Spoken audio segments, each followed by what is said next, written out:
అండి ఈరోజైతే చికెన్ చేస్తున్నాము. చికెన్లో స్పెషల్ ఫస్ట్ అయితే ఆయిల్ వేసి ఆయిల్లో మేము డ్రై ఆనియన్ ఫ్రై అయిపోయిన తర్వాత అందులో అల్లం వెల్లుల్లి పేస్ట్ వేసి వేయించి అయిపోయిన తర్వాత టమాటా వేసిండ్రు.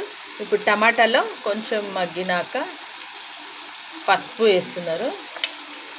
కావాల్సినంత తగినంత పసుపు వేసుకొని అలాగే కలుపుకోవాలి.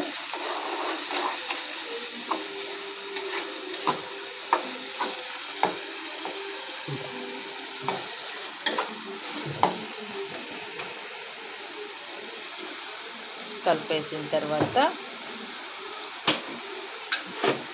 ఇప్పుడైతే దొడ్డుప్పు రాక్ సాల్ట్ వేసుకున్నాం, కల్లుప్పు తగినంత,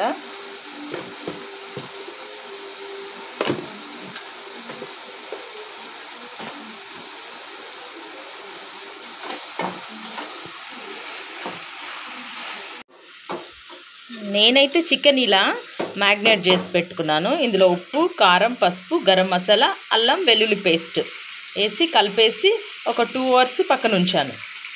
ఇదైతే బాగా మెదిగిపోయింది. ఇందులో ఒక 1/2 స్పూన్ కారం వేస్తున్నాం, ఎందుకంటే మ్యాగ్నేట్ చేసి పెట్టిన దాంట్లో కూడా కారం ఉంది కాబట్టి ఇందులో ఒక 1/2 స్పూన్ కారం అయితే సరిపోతుంది.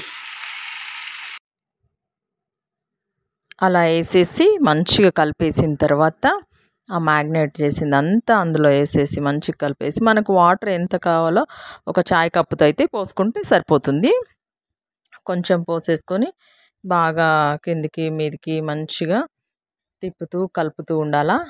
వాటర్ వేసిన తర్వాత ఇలా ఈజీగా కొత్తిమీర చల్లేసుకొని, మనం చెప్పిన కదా ఈజీగా ఎంత త్వరగా అవుతుందంటే ఇలా చారు చేసుకొని పెట్టుకుంటే చాలా బాగుంటుంది. ఇలా గట్టిగా తినే కంటే ఇలా హెల్త్ బెనిఫిట్స్ కూడా ఉంటాయి ఇలా తింటే. మీరైతే ఎలా ఇష్టపడతారో చెప్పండి. చారుగా ఇష్టపడతారా, కర్రీని మరీ గట్టిగా ఇష్టపడతారా? నాకైతే ఇలా చారుగా తినడం ఇష్టం, ఎందుకంటే దోశ ఆర్ చపాతి ఇడ్లీ లేక కూడా తినొచ్చు.